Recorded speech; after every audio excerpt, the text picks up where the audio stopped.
रखते थे, जिसे हम शूद्र कहते हैं। अगर उसकी छाया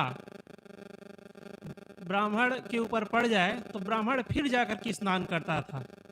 कबीर साहब ने कहा, और के छुए ले तो हो छींचा, तुम सो कहा हो कौन है नीचा।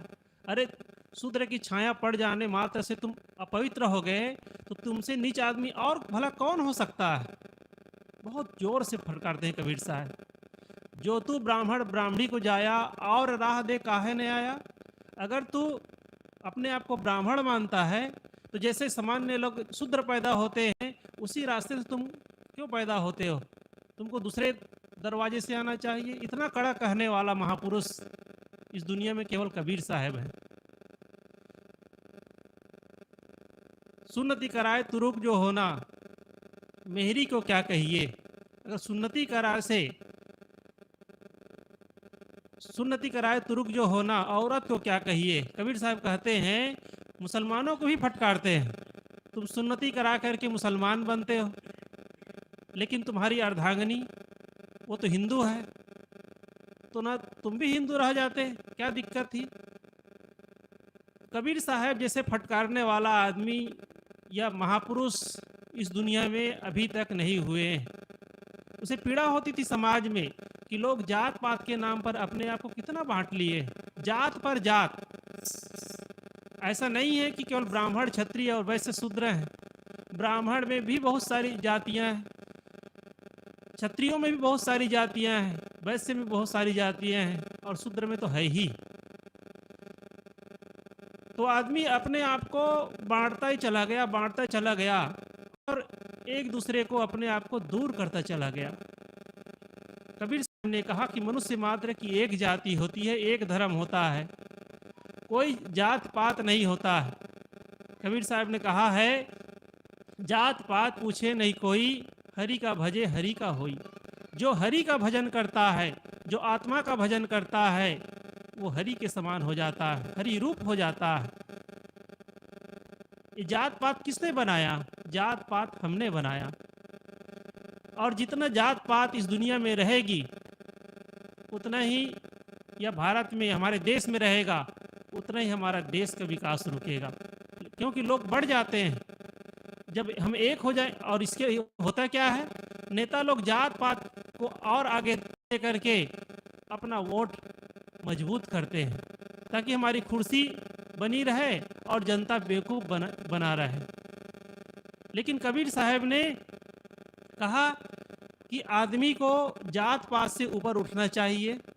जात पात से ऊपर उठ करके आपस में प्रेम से रहो, आपस में लड़ो मत, लड़ाई झगड़ा मत करो। देखिए, एक चिड़िया होती है, चिड़िया मंदिर में भी बैठ जाती है और उड़ करके मस्जिद में बैठ जाती है, लेकिन आदमी मंदिर मस्जिद के नाम पर, हिंदू मुसलमान के नाम पर कितना लड़ता है। और किसने बनाया है? हमने बनाया है। शरीर छूटने के बाद हिंदू का भी शरीर मिट्टी में मिल जाता है, मुसलमान का भी शरीर मिट्टी में मिल जाता है। और पता नहीं जहाँ पर हम लोग बैठे हैं, कितने हिंदू और मुसलमान के शरीर यहाँ दफनाए गए होंगे, बगल के खेत में दफनाए गए होंगे, अनादिकाल के जगत में। अगर आप वहाँ पहचान करने जाएं, तो उसमें हिंदू मुस्लिम क्या, कोई भी शरीर आपको नहीं मिलेगा, सब गायब हो जाते हैं। लेकिन आदमी जब तक जीता है, तब तक वो अहंकार करता है, लड़ाई झगड़ा करता है, तू मैं करता है, आपस में प्रेम से रहना ही नहीं जाता है, नहीं जानता है।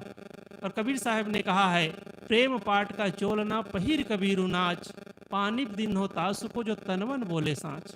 कबीर साहब ने कहते हैं कि आपस में प्रेम से रहना सीखो। आजकल थोड़ी थोड़ी ज़मीन के लिए, थोड़े थोड़े रुपये पैसे के लिए आदमी लड़ जाता है, भाई भाई लड़ जाते हैं, पड़ोसी पड़ोसी लड़ जाते हैं, और मुकदमा इतना लंबा हो जाता है कि एक पीढ़ी बीत जाती है, 2 पीढ़ी बीत जाती है, फिर भी मुकदमा ख़त्म नहीं होता है। आदमी अपनी कमाई की गाढ़ी पूंजी को मुकदमे में ही ख़त्म कर देता है, लड़ाई झगड़े में ही ख़त्म कर देता है।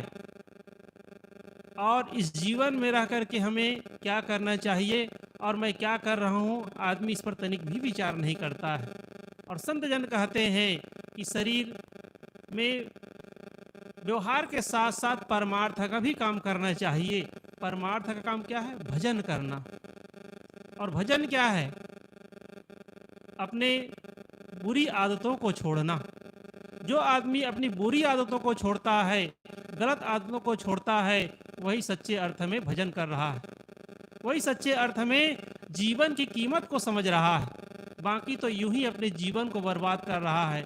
जो आदमी सुबह उठता है और जीवन के व्यवहार में लग जाता है, लड़ाई झगड़ा में लग जाता है, मोड़तोड़ में लग जाता है, बैर विरोध में लग जाता है, थोड़ा मोड़ा कमा लेता है, तो क्या है?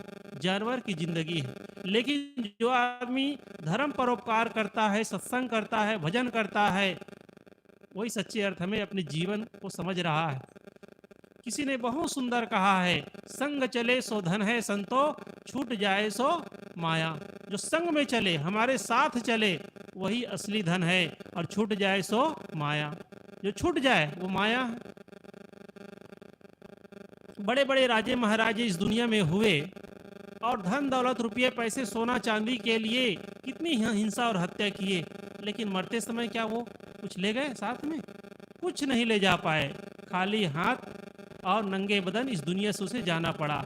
सिकंदर के लिए कहा जाता है कि इकट्ठे कर जहां के जर सभी मुल्कों के माली थे, सिकंदर जब चला दुनिया से तो दोनों हाथ खाली। ये केवल सिकंदर की बात नहीं है, हम सब की भी बात है। किसी को इस दुनिया से लेकर के नहीं जाना है। और संत महापुरुष कबीर साहब या कोई भी महापुरुष हमें यही सिखाते हैं कि जीवन में जो काम करना है वो काम कर लो। बाकी दुनिया का व्यवहार का तो काम होता ही रहेगा। आप नहीं करेंगे तो दूसरा कर लेगा। आप मकान नहीं बना पाएंगे तो आपके लड़के बच्चे मकान बना लेंगे, आने वाली पीढ़ियां मकान बना लेंगी। लेकिन ये साधना, आपके लिए साधना भजन का काम कोई दूसरा कर पाएगा? दूसरा कोई नहीं कर सकता है। ये काम क्या है? आपका प्राइवेट है, पर्सनल है, इसे खुद करना पड़ेगा। और कबीर साहब कहते हैं कि आप अपने जीवन के जिम्मेदार हैं। आप अपने जीवन की कीमत को समझें, जीवन के मूल्य को समझें, क्योंकि जो बीत जाता है वो लौट करके वापस आता नहीं है। कल का जो समय है वो बीत गया है, आप चाह करके भी वापस नहीं ला सकते हैं। आपके जीवन का एक दिन बीत गया। लोग कहते हैं कि हमारा बच्चा 25 साल का हो गया। भैया, अगर उसे 80 साल जीना है तो उसे 25 घट गया, और बहुत 55 साल ही उसको जीना है, और 25 साल घट जाए तो केवल 30 साल जीना है। इस प्रकार करते करते हमारा जीवन बीत जाता है। काहे गर्व करे नर मूरख, यह सब दुनिया फानी है, बिनस जाए सपने की माया, जिम अंजलि का पानी।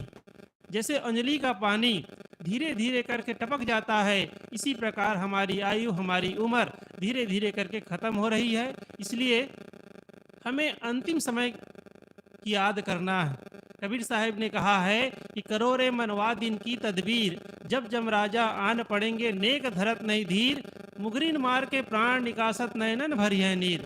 कबीर साहब कहते हैं कि ऐ मन, ऐ लोगों, उस दिन की याद करो जिस दिन यमराजा आएंगे, मौत आएगी और हम नहीं चलना चाहेंगे, फिर भी मौत हमें ज़बरदस्ती ले जाएगी। इसलिए हमें संत अंत की याद दिला, मौत की याद दिलाते हैं कि तुम अंतिम समय और इस दुनिया से जाना, इस वास्तविकता को और समझकर प्रेम से रहो, भजन का काम करो, और आपस में वाद विवाद को छोड़ करके प्रेम पूर्वक अपने जीवन को व्यतीत करो, और इसी जीवन में हमें शांति लाभ मिले, ऐसा काम हम सबको करना चाहिए। बस इतना ही कहकर अपनी बात को यहीं पर समाप्त करता हूँ। बोलिए सद्गुरुदेव की जय।